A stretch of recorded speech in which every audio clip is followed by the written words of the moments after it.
Hello, hello. Welcome, everyone. Is everyone here for the Bitcoin panel tonight? Yeah, that's everyone. All right. My name is Trey. I'm president of the Bitcoin District Initiative. It's a local nonprofit. We're really passionate about Bitcoin adoption and advocacy and education here in our communities. I think Bitcoin is the ultimate tool for freedom financially and in a lot of other ways. And we've partnered with PubKey to host some of these events here where people from the community come and speak, and you guys come and ask questions and learn, and that's ultimately what it's all about. So real quick, I wanted to make a quick announcement. One of our goals with Bitcoin District is to get out into the community and tell people why Bitcoin matters. And we've partnered with a local nonprofit. They run a table tennis academy. And part of that academy is to help teach kids and people with different disabilities and seniors about table tennis. And I thought, it would be an awesome thing for us to partner, host a tournament, fundraiser, and we're gonna, with all of the proceeds, we're gonna start a Bitcoin treasury for this local nonprofit. They're gonna hold on to it, and over time, they'll be able to do more of the great work that they already do. So that is April 18th. If you're around and you like table tennis, ping pong, feel free to sign up. And with that, I'm going to turn it over to Sung. He is going to be moderating our panel tonight. And thank you all for coming. Thanks, Trey. I'm Sung. I'm part of the Bitcoin District Initiative. And thanks, everybody, for coming out. We have a great conversation lined up tonight. We have two registered investment advisors, Mike Casey and Asi de Silva. I met them both at local Bitcoin events, and I was actually surprised to meet financial advisors, especially registered financial advisors, fiduciaries, who are knowledgeable about Bitcoin. I'm not sure if you've talked to financial advisors in the past about Bitcoin, and I don't want to paint a broad brush about advisors, but asking them what should I do with my Bitcoin allocation would be, I wouldn't be surprised if they heard like, how much should I allocate to gambling, right? Because they don't know much about Bitcoin or how it fits in a portfolio. So we thought it'd be good to have this panel to talk about how Bitcoin fits in financial portfolios and how to think about risk and volatility and how it fits within the mainstream viewpoints of how they think about Bitcoin. So just one quick disclaimer that this is meant to be for informational and educational purposes only and should not be considered financial or investment advice, so please advise with your own advisors before making any investment decisions. I'll go ahead and moderate this by asking some questions, but also leaving plenty of time at the end for Q&A. To start, maybe we should do some introductions. Asi, if you can go first, then Mike. Hey everyone, my name is Asi de Silva. I am the Chief Investment Officer of Capital Squared Financial. We're a Rockville-based boutique wealth manager, financial service firm. We do focus on an older client base that focuses more on retirement planning. But before I joined Rockton, I had my own firm, Rockton Advisors, that I set up in 2020, specifically because I thought everybody should have some amount of allocation to Bitcoin. And I also then ran a private crypto fund from 2022 to the end of last year. So I've done a bunch. My own background is in global macro investing. I spent 25 years investing primarily international stocks for large pension plans, endowments. I work for a hedge fund and then some of the global investment banks. Great to be here. Hi, I'm Mike Casey. I'm the founder of AE Advisors, my own firm. I've been in the business since 2012 and decided to start my firm because I knew I had to be independent. In 2019, I wanted to allocate Bitcoin to client portfolios, and the only way to do it was to be completely independent. So it's been a fun ride. We're growing, and I'm really excited to be here. All right, so the first question I want to start with is, this macro thesis you hear a lot in Bitcoin circles. So I want to explain what that thesis is and get your reaction about what you think about it, and also if it's prevalent with other advisors you talk to, or if it's still considered like a sort of an outlier view. And also, if you need to believe in this macro thesis in order to invest in Bitcoin. So it's going to be a little bit lengthy, but I just want to get out this thesis that you hear a lot in, lack of a better term, Bitcoin influencer circles. And so the theory is really two different parts. One is that the debt is going to keep growing, because in order to pay the principal and interest, you need to create more money. And so you end up in this situation where in order to pay off high debt levels, you have to just create more debt. And so the natural outcome of that is increasing debt at the government, individual, and business levels, that it just will keep growing. And that's because our money supply, our spendable money, is largely made up out of credit. And so basically in our fiat system, if you have high debt levels, it's really hard to get out of that because you have to pay interest. So you have to keep just growing the debt. And so you always see these debt levels over time growing, right? So that's one force that's out there. On the other hand, you have a situation where there's going to be more efficiency because capitalism and technological advancements, especially in AI, will drive you to create more goods and services for less input. So basically, you get more efficient overall. If you had a stable monetary system, that would result in lower prices. And so now you have these two competing forces, an existing monetary system that cannot survive without some form of inflation or increased money supply. And then you have a force that's usually technology and capitalism that's going to drive prices down, because you can create more goods and services with less inputs. And so, for example, if you need at least 2% inflation to keep the system going, and deflation is 5% because of technological increases like AI, you need to create 7% more money to make it payable.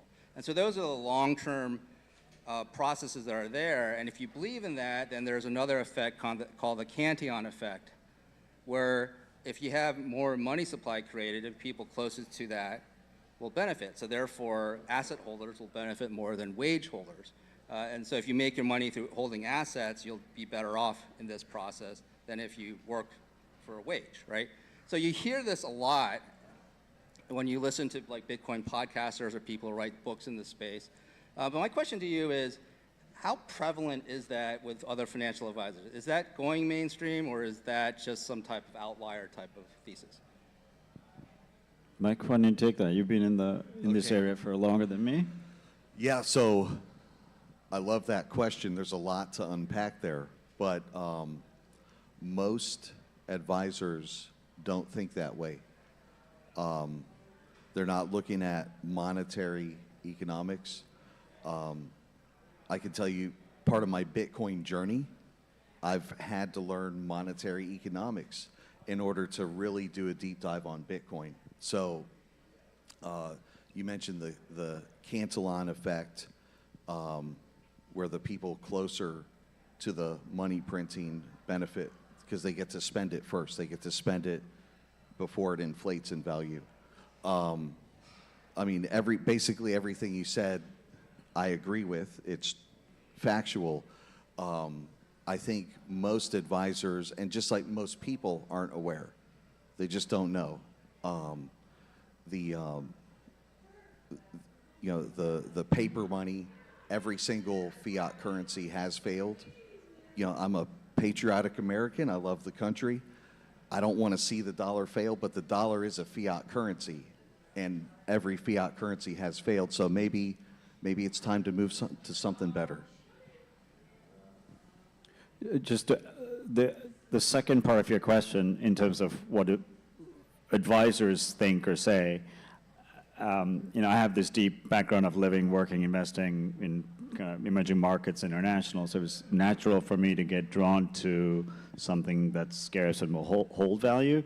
But I would point to Bitwise, which is one of the ETF providers, along with Vetify, which is a advisor-focused news service, has a survey they put out every year.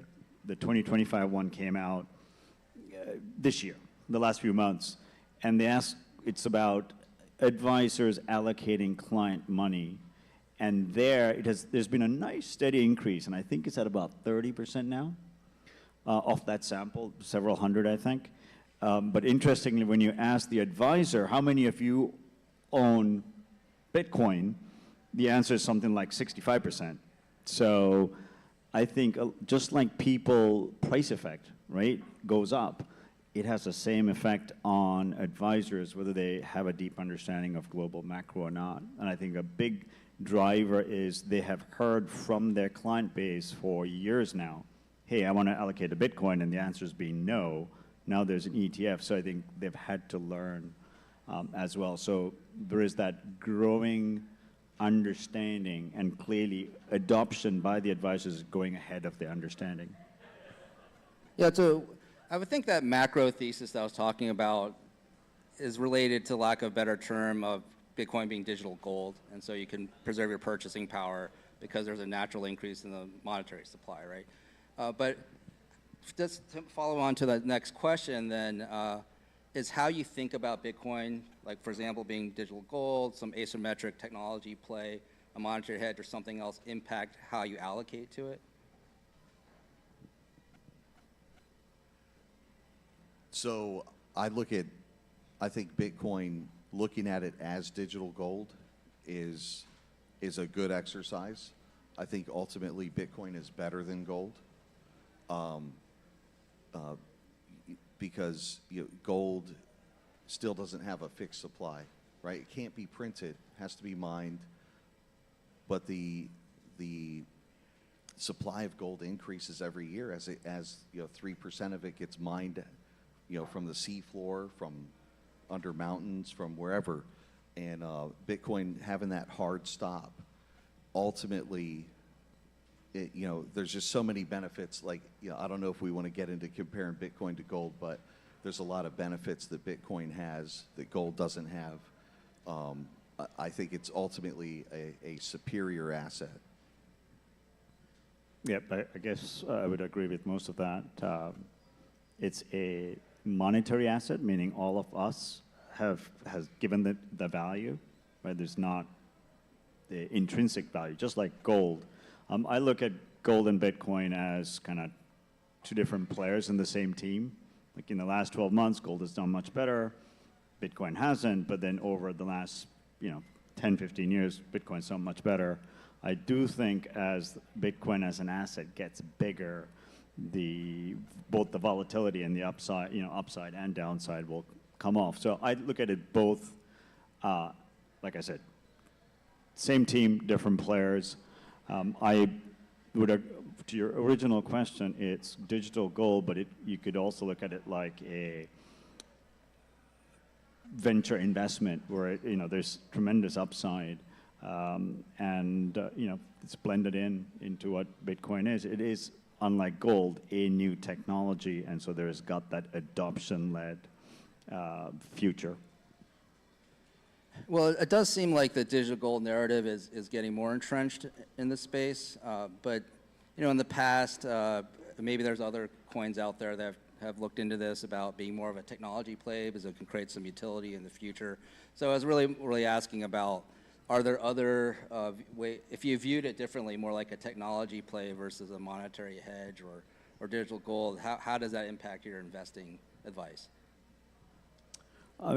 I mean, I look at it, like I said, it probably has attributes of both, but I take my client base is, I would say, Bitcoin novices, and I think what drives my allocation decisions are much more about, it's all individual, but can this person stomach the volatility? And it obviously needs to go into a growth portfolio where you can take a, say a 3 to 5 year view. So that, I'll just stop there, but that's kind of my main, and just to answer it, gold may have similar characteristics, much less volatile, so maybe I consider it in a larger size. So I see Bitcoin and gold as generally very low risk, right? Low risk pieces of a portfolio. Neither one of them can go out of business. Neither one of them, they've never had a bad earnings report. anything like that. Both of them can fluctuate in value. Gold is still somewhat volatile, although not nearly as much as Bitcoin. But they're both safe. They're neutral, right? So no one person controls gold or Bitcoin. No company, no country. So I see it as it's a neutral asset, and to me that gives it more value than something that is easier to impair, that can be shut down. Okay, so you're saying that you view it as more of a long-term, low risk long-term, but the price can be pretty volatile in the short term. But there's less other types of risks out there that a company might have, like management and operational risk that these other assets may not have. Right. Also, this is more of in the context of adoption by portfolio allocators. So can you explain how correlation, volatility, and returns, including things like the Sharpe ratio, impact how allocators are willing to invest in Bitcoin? Yeah, I love this. So Bitwise has a chart. The Grayscale does too, but I think the Bitwise chart is a little bit better. And it shows a 60-40 portfolio, your standard moderate risk allocation. And then it shows a couple different allocations of Bitcoin. And what I love is the 5% allocation to Bitcoin. Over a 10-year period, you double the return of the 60-40 portfolio with just a 5% allocation to Bitcoin. I think you get like an additional, your maximum drawdown is like maybe 1.5 points, maybe even less than that. So for just a slightly higher drawdown, you double the performance of the portfolio. It's a no-brainer. I show that chart to every client that I can. I let the facts and the data tell the story. I'm just the person giving the message. The facts and the data, the historic numbers speak for themselves. I'm going to run with that. So I also happen to use the Bitwise. There's an allocation tool. You do need to sign up to use that. If anyone's interested, I actually have a couple of charts where I've added 1, 2, and 5% into your portfolio, and it shows you how much better it's done. And to your question about the Sharpe ratio, where the institutional world looks at not just the better return, but return relative to the volatility, the ups and downs.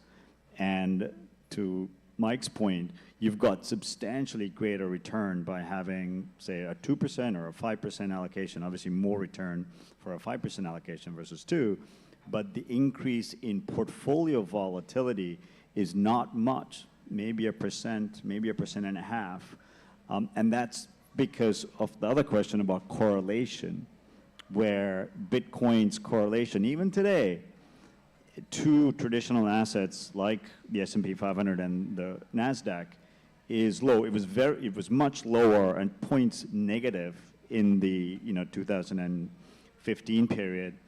With the ETFs, it's increased, but if you look at, for example, the last 3 months, the correlation's still around 50%. So not super low, but it's still low enough where you can add, and it's not going to increase the entire portfolio volatility. So I would encourage, if anyone's considering adding Bitcoin or how Bitcoin would have increased or worsened your portfolio over the last 2, 3, 5, 10 years, the Bitwise allocation tool is a great spot.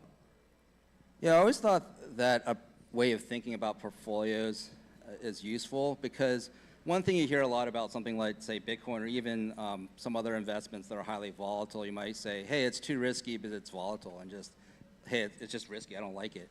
But if your returns more than compensate you for the volatility you're taking, and it's not correlated, then it's going to be valuable, right? Because if it's highly correlated to what you already own, then there's no reason to add it to your portfolio. But if it's not correlated, and you have a high return versus volatility ratio, then it is valuable to add that asset to your portfolio. And so the more that you would see Bitcoin be less correlated to other things like gold and stocks should actually get other investors interested in adding it to their portfolios. If it's highly correlated to just say, let's tech stocks, then it may not be that valuable to add it to your portfolio. So I've been always watching like, well, how correlated is Bitcoin to other things? One thing I would add is, now that there are a bulk of the capital coming into Bitcoin is coming through the ETFs, since they were launched in January 2024, in short periods, and my short period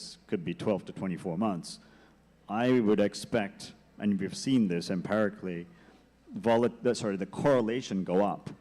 But I guess the question is, given the unique nature of this asset, I would still assert that the 5-year correlations probably continue to be fairly low, especially given what's happening with the debt levels globally. So that's an opinion, I guess. So how does your age impact your allocation, and what percentages should people be looking at? Yeah, so it's really just about the risk tolerance, and generally, when grandmas and grandpas buy Bitcoin, we generally keep it to a lower allocation, but that's not always the case. I've met some people that a little bit older, retired investors, and they came from the gold world. They were sound money advocates. They were already done with fiat currency before Bitcoin came around. And so once they learn about Bitcoin, they realize, hey, this is even better. And so they want to take a larger position in their portfolio. At the same time, you could have a younger person that generally we're going to allocate a little bit stronger into Bitcoin. But what I've learned is people are very emotional about their money, and you can't put them in too much volatility. If it's not comfortable for them, then they're not going to feel good about it. So obviously, I want to try to get as much allocation to Bitcoin as I can into someone's portfolio, because I think we're doing a lot of good for the person. But I want to do it in a way that's responsible. I want to do it in a way that they can sleep well at night. And if they're thinking about changes in value, I might want to dial it back a little bit until they can learn more about it and understand that it's a different asset. I guess I look at, for all of our clients, I would say the bulk of the clients are 45 and over. I would say there is a kind of a stable portfolio that I look at, and if you're 45, you're 20 years away, maybe you need minimal stable portfolio. But it depends for every client. I think advisors love to say the answer is it depends.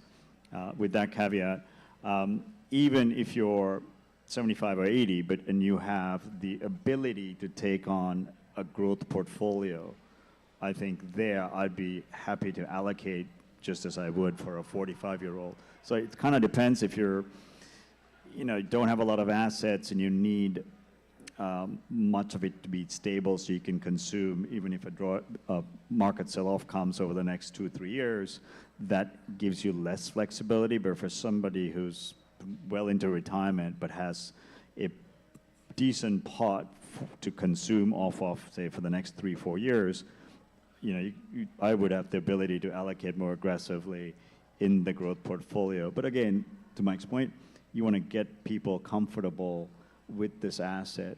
And I have one of my older clients, after several years now, they went off and bought Bitcoin, and they're like, I want to move it to my own wallet. Right? That's kind of the pathway if it's boosts your returns and your comfort level as well. Well, so how do you prepare your clients for 50 to 80% downturns? I'm not a professional advisor, but I had friends who would say hey, I would like to invest some in Bitcoin, and one of my first questions would always be well, how long are you willing to hold it? And they'll say long term. Okay, sure. If you're willing to hold it 5-10 years or until you're retired, then maybe you should invest some in Bitcoin if you believe in these things, right? And then, since October, it drops 50%. They're like, I'm out. And I'm like, well, I thought you said you're going to hold this at least 5 to 10 years. Like, yeah, I know, I'm just out. I'm like, okay, well, clearly they don't know their own risk tolerances. But it's one thing to say that you're willing to take some risk for better returns, and there's another to actually live it, right? So how do you actually work with your clients in those situations? Yeah, that's a great question. A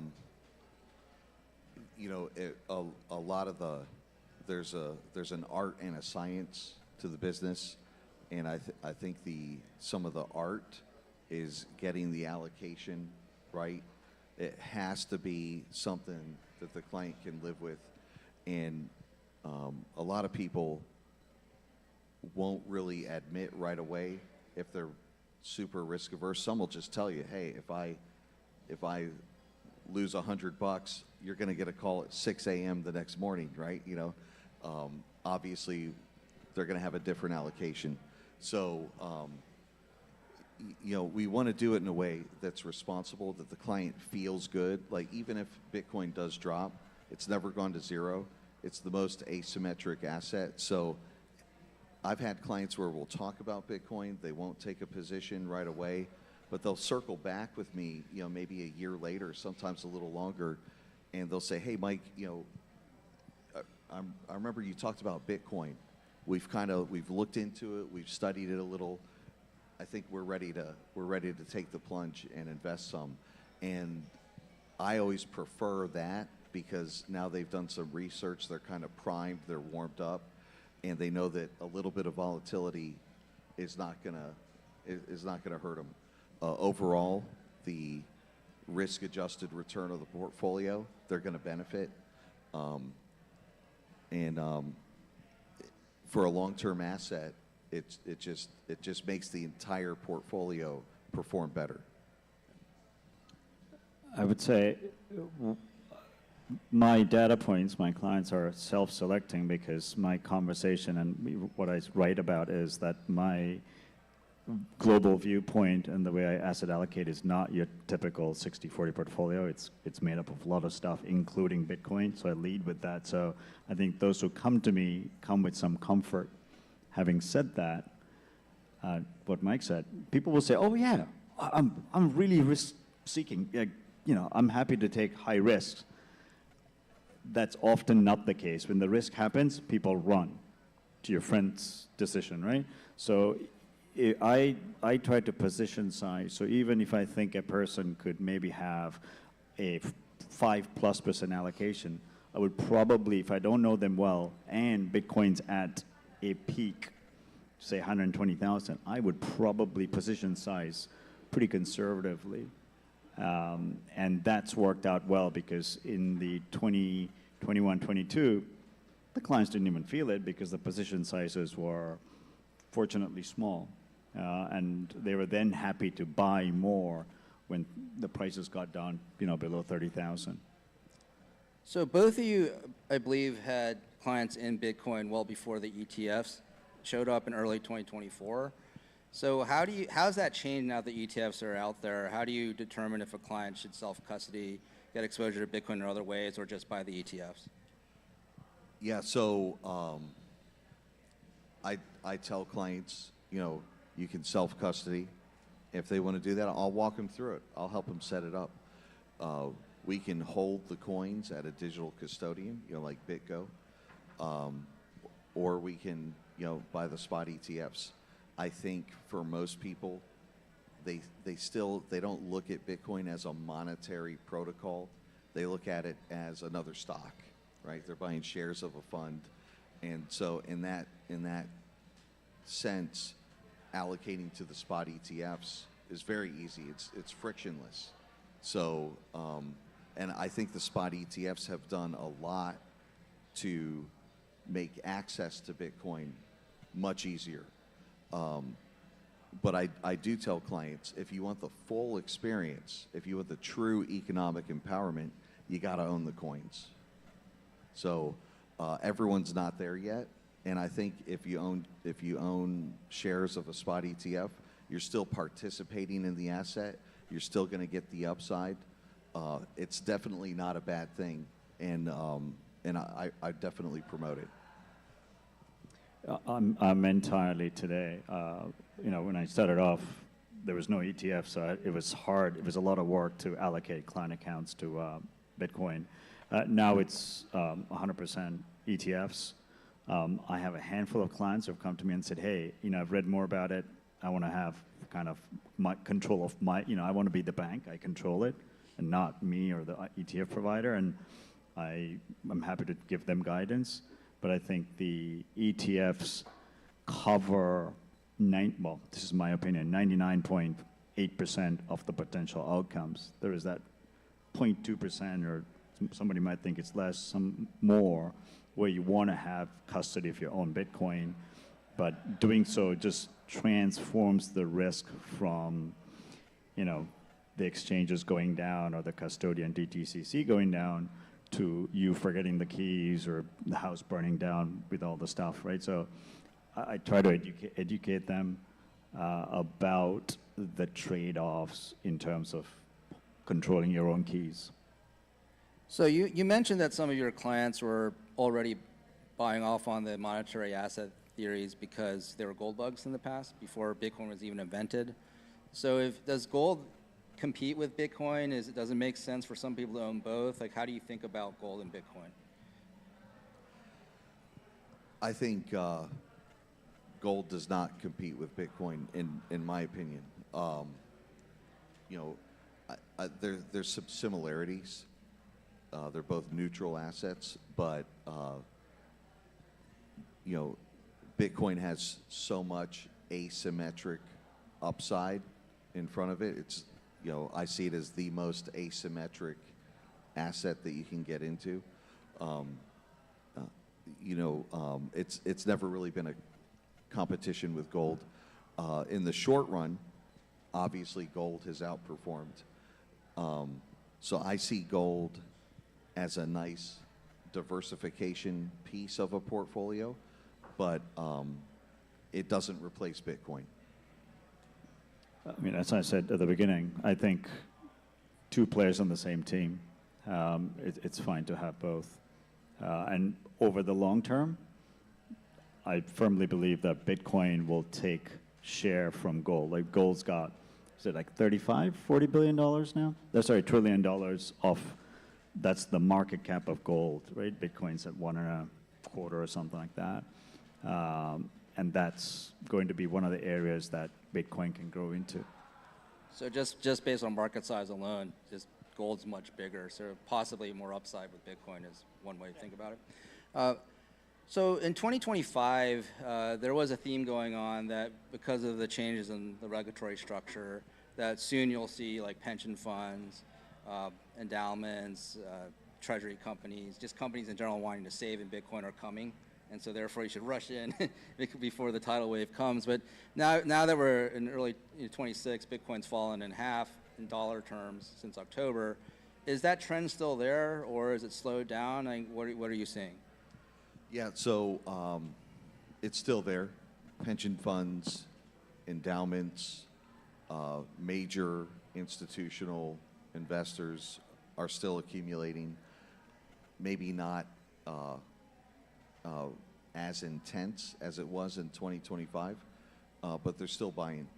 And really anyone that's buying assets for a long term, like a university endowment, they're buying assets for 100 years, or a pension fund. They don't really care about 6 months or 2 or 3 years out. They're looking at 5, 10 years plus. So, and I think that will increase just as the asset moves along. We're going to obviously see some changes in price coming, as things move along with the economy. So, I think we know, right? The ETFs have been a big reason, or has brought in a lot of institutional investors. There are a bunch of pension plans. Wisconsin owns it, and the first one was like Houston firefighters, maybe. Yeah, Houston Fire, and this is, I think, before the ETF, maybe. The Abu Dhabi Wealth Management, the Sovereign Wealth Fund, Mubadala, owns it. we only know what's happening through the ETFs when they release the quarterly 13Fs. I haven't seen the latest one, but what I would say is even with the price of Bitcoin coming down 50% this year, I heard the head of IBIT or BlackRock's ETF, the crypto ETF side, he was saying they've seen net inflows. And I think one of the things you will see as more institutions and people like ourselves start allocating, I'm betting that you'll see less volatility, because the way it works, particularly on our side, is, hey, if you have a target of, say, a 5% allocation to a client account, when Bitcoin goes from 70,000 to 120,000, you're likely to trim, right? It will probably have different strategies, but you will still trim.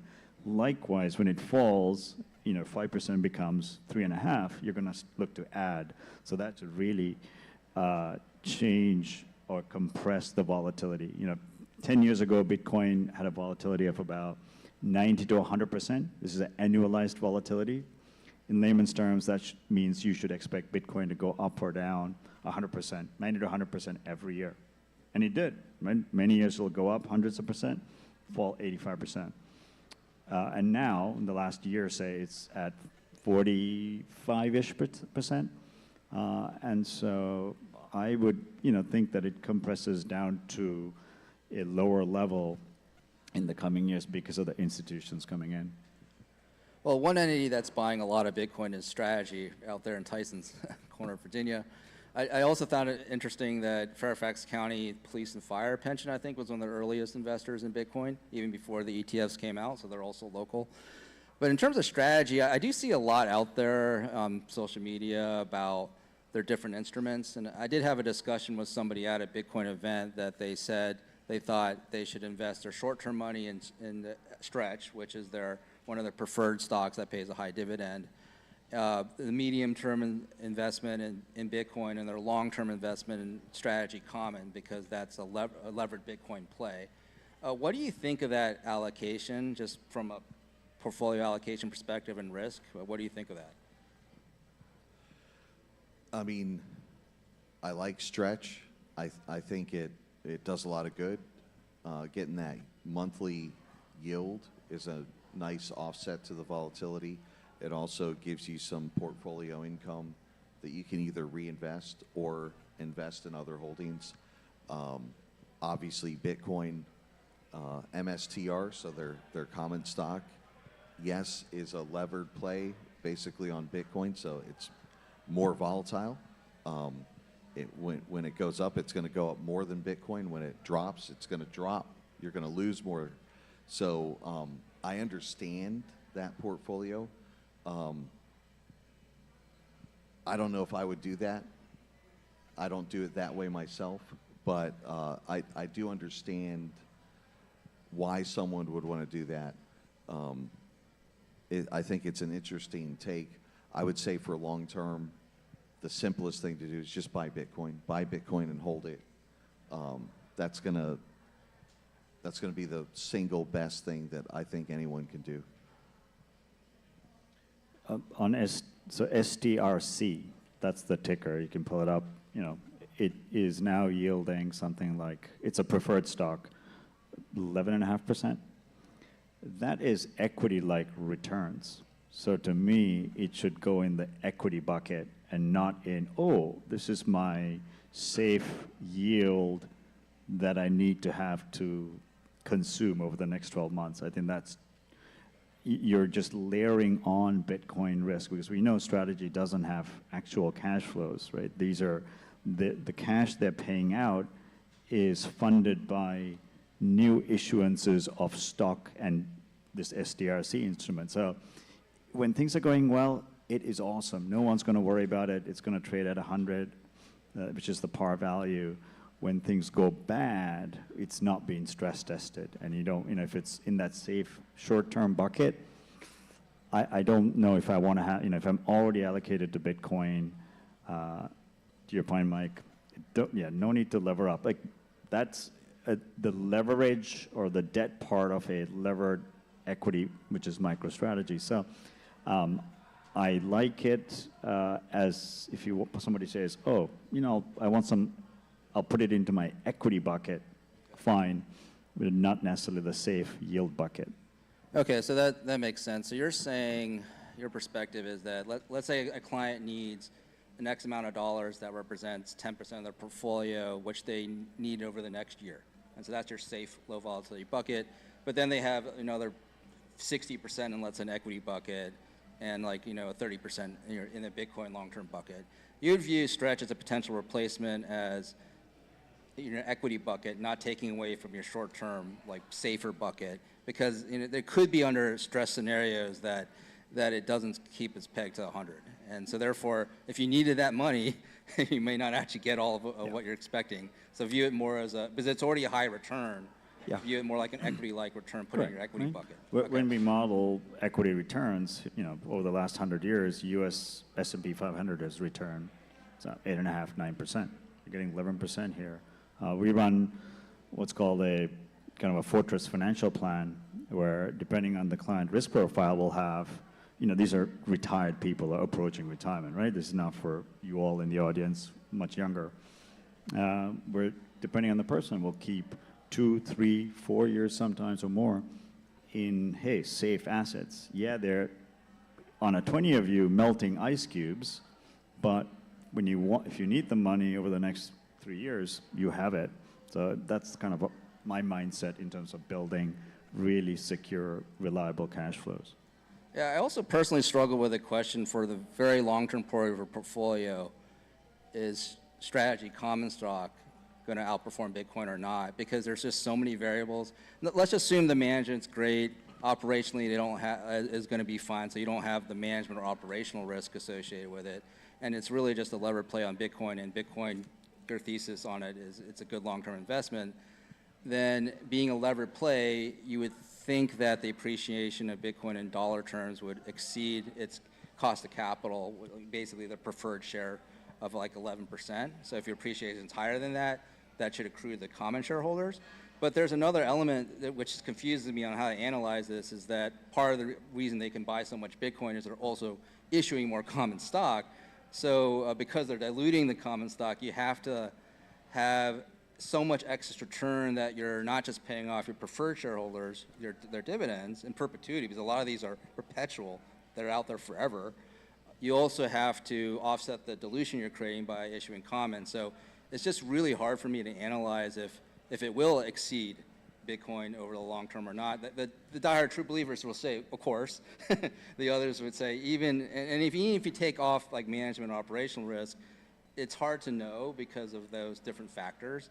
And so like a safer asset could just be Bitcoin. But of course, with riskier, safer assets generally have less long-term returns, if it works out, right? So that, I'm not sure how, you already answered, Mike, that you think maybe just holding Bitcoin for that part of the portfolio makes sense. But what have your other clients talk about in terms of when they ask you, should I invest in strategy, common versus Bitcoin for that bucket?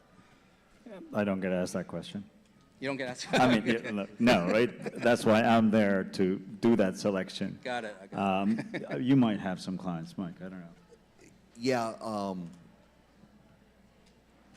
I see MicroStrategy as a satellite position, not a core position. Okay. I love the company. I've met their Bitcoin team. They're a sponsor of our local Financial Planning Association chapters. Yeah, they're doing great things, but it's a high volatility play in a portfolio. So I wouldn't make it what's called a core holding. I would make it a satellite holding, a smaller allocation.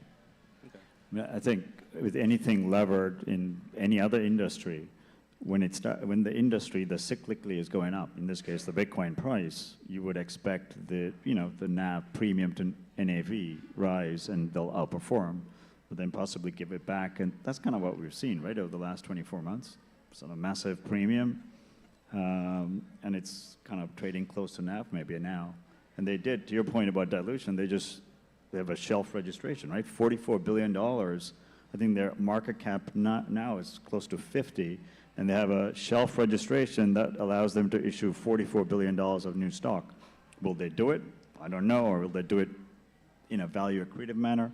again, question mark, but that's clearly the strategy. Yeah, the whole NAV question gets interesting because if you have a high premium of the common share price to its underlying Bitcoin value, adjusting for the preferred and debt out there, that's exactly the time you would think strategy would want to issue more common shares, because then they can buy more Bitcoin than how much they've diluted. So when you have the MNAV expansion, is actually probably arguably the best time for them to buy more Bitcoin by diluting the shareholder, which compresses the NAV. And so the original shareholders are like, well, some of that return is not coming to me because you're just trying to buy more Bitcoin. But it might work out in the long term if they're just the company that has the most Bitcoin. And then, well, what do you do with it if you own the pristine collateral? Maybe you don't have to do anything. You can still issue shares infinitely, pretty much. So I sort of I sort of see that argument on both sides, but it's just very hard to analyze. So that's one of the reasons I wanted to bring it up. Well, before I open it up to audience questions, is there anything else you want to mention about Bitcoin or portfolio allocations? No, I mean, if you haven't looked at what a 1, 2, 5, 10% allocation would have done to your portfolio over the last 5 years, 7 years, even 3 years, you should go look at it, because it's eye-opening what an allocation does not mean it's going to happen in the future, as we like to say, right? The past is not indicative of what happens in the future, but it has been a very powerful, the term is alpha creation, right? Value creation to retirement portfolios or any investment portfolio. I would echo what AC said. If you're newer to Bitcoin, start with a smaller allocation. You can use the online calculators. There's a ton of information available. Obviously, if you've been in Bitcoin for any length of time, more substantial length of time, then you've seen massive appreciation along with some downside.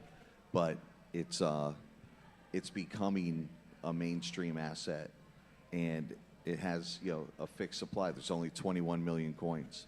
So I would say get as much as you can while it's still under $1 million. Okay.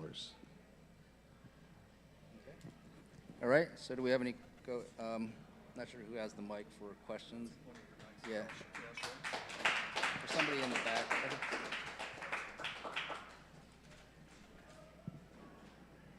Oh, right there. Hello, Jason from the New York chapter of PubKey. Happy to be here. You guys are great. Thank you. So my question is from the perspective of, if you're interested in Bitcoin's price going up over time, and you have more of the base coming from institutional ETF, people that work with registered investment advisors, what I'm curious for your guys' business is, I would expect over time to see more people coming in, more people starting with a smaller allocation, going through a drawdown, seeing more conviction, maybe allocating a little bit more over time. Maybe it's like hiring more people because there are more people coming in, people getting more comfortable with the idea, people seeing the slow accumulation of the holder base at their specifically registered investment advisor clients. So I'm curious, to the extent that you can, and you've described part of it earlier, is how you're seeing your businesses evolve, your clients evolve, how much it tracks to, it's growing slowly, this is cool, and what are the kind of green flags that you're seeing over the past couple of years in your client base, this is strong, and then maybe if you want to say it or just get a beer later about some of the things that maybe are oh, this is something I'm keeping an eye on because, kind of thing. So I had lots of things that I could say, but I kind of just went with the whole shotgun general, whatever you want to say. Curious about how you see the registered investment advisor business base growing over time. Thank you. I mean, I gave the stat of the Bitwise Redify survey, so I think that's a better thing than my own little observation of the DC, my handful of connections, I guess, is what I would say. I have seen firsthand, I started allocating to Bitcoin for clients in 2021, the powerful kind of, hey, I'm comfortable maybe, let's increase it from 1% to 3% or something like that, right? So that, I have seen that firsthand, but, I speak to a lot of folks who, like the investment teams that may see within the RIA community who want to allocate, but the boss or the founder hates it because it's, seen as rat poison or whatever. So there is a lot of arguably pent-up demand, right? I mean, Merrill Lynch just approved ETF allocations in January this year, and even there, it doesn't seem very proactive. So those are my kind of observations.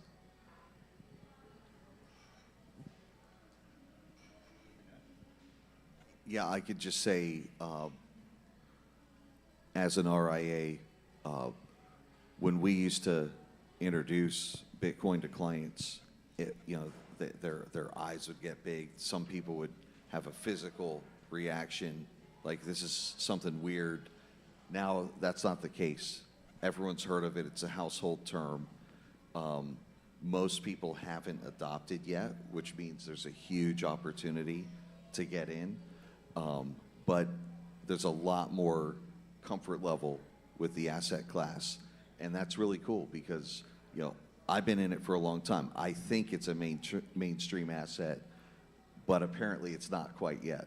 So, yeah, I always found it interesting that if you just listen to Bloomberg or CNBC, they actually mention Bitcoin's price along with S&P 500 and NASDAQ. Like in the past, you would never expect that. So it's, I think, widely known that it's out there and what the price is, but there's still a lot of misunderstanding of what it is. And you're right, maybe that there's not as much allocation to it as you would think.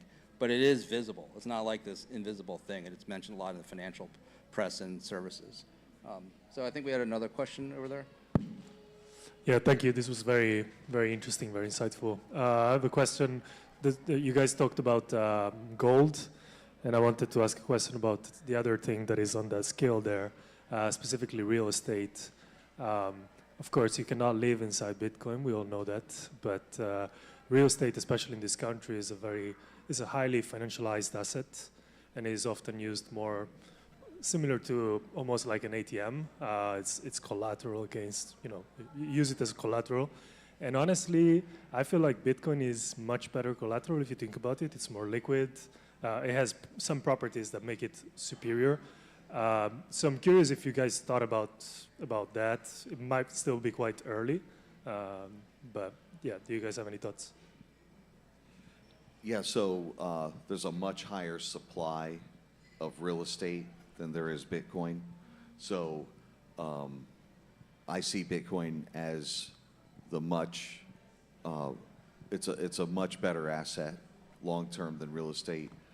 Real estate's good. I'm not anti-real estate. The only thing is you have things like maintenance, you have property taxes. How can real estate be impaired? It's much easier to impair a real estate asset than it is Bitcoin. And the least impairable assets hold their value more and they rise in value more. And so that really just makes the case, I think. Yeah, I mean, for us, diversified real estate is a steady yield provider and something that should keep up with inflation, but it's not going to give you kind of the outsized return potential that Bitcoin provides. So it's certainly not in the same bucket in my thinking at all. That it's two different things. And fundamentally, Bitcoin, gold, you mentioned, they're monetary assets, right? The utility is probably not what the unit price is today, whereas in real estate, it's driven, yes, it's financialized, but there is a ultimate utility behind it. So I look at it very differently. It can be, and it sometimes is, a part of the yield generation portfolio for our clients. Yeah, personally, at least the people I know in real estate, if you split it up into two different sectors. There's commercial real estate, there's residential.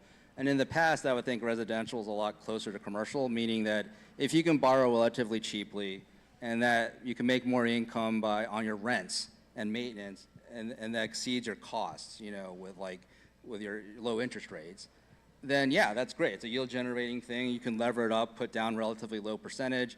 Real estate's one of those few assets where if you put down 20%, which is 5 times leverage, that's considered safe, right? You wouldn't normally think of that in other types of investment, but in real estate you can do that. And then you got other things like 1031 exchanges. You can play all these tax games. So when interest rates are low, and you can play the arbitrage there where you could make high income with putting relatively little money down, that's great.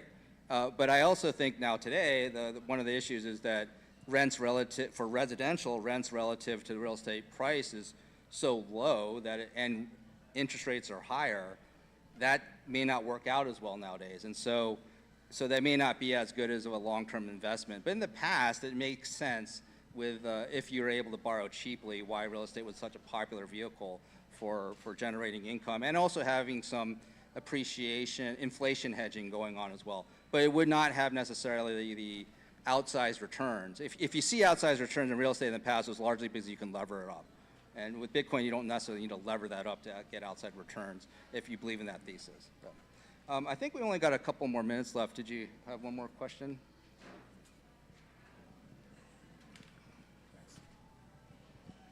Just a comment and a question.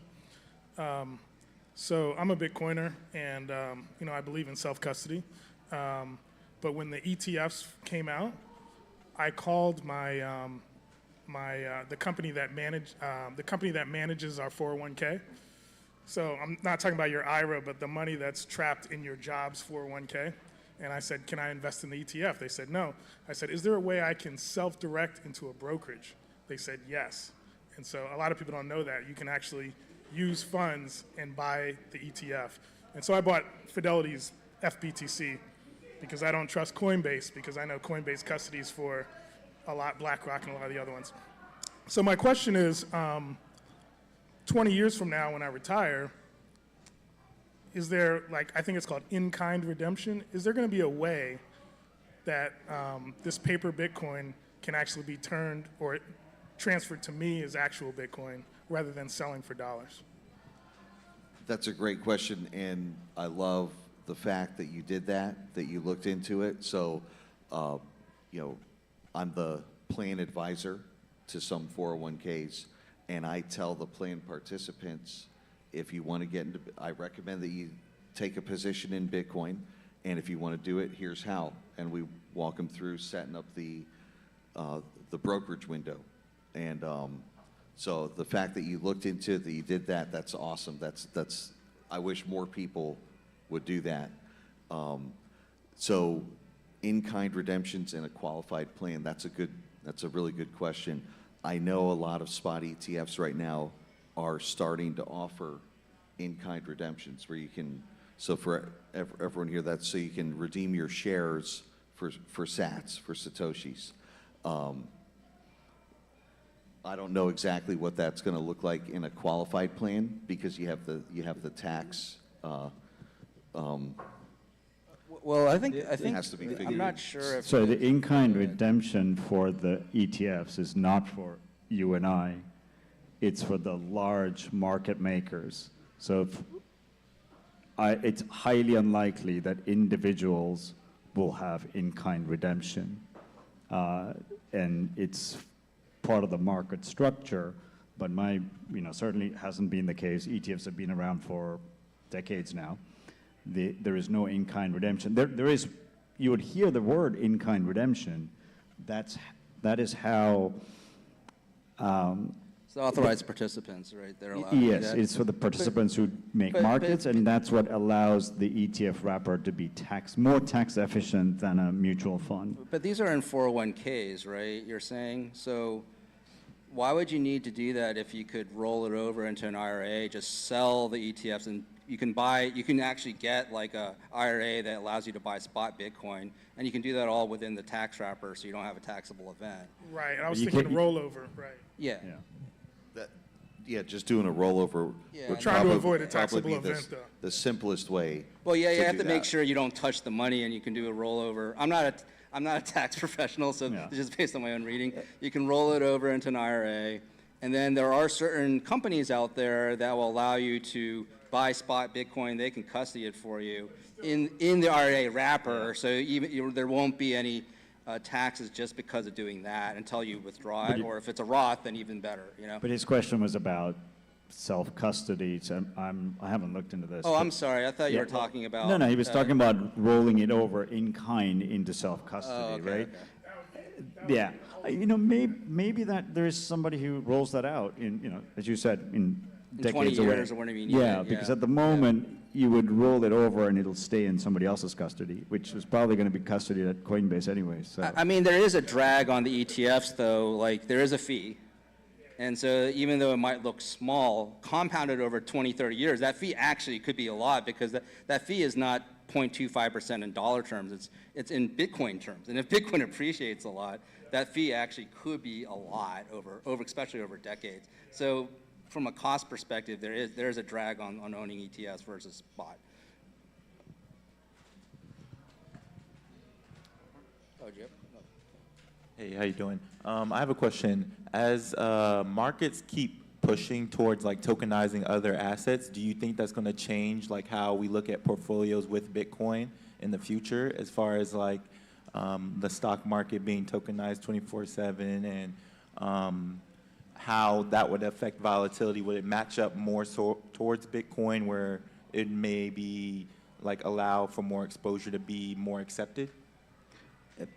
I think just because you wrap it or tokenize it wouldn't necessarily change the volatility or anything like that. So I think they're two different aspects. So whether you buy the S&P 500 as it is today, or whether you buy it on a token form, I don't think really changes the allocation decision.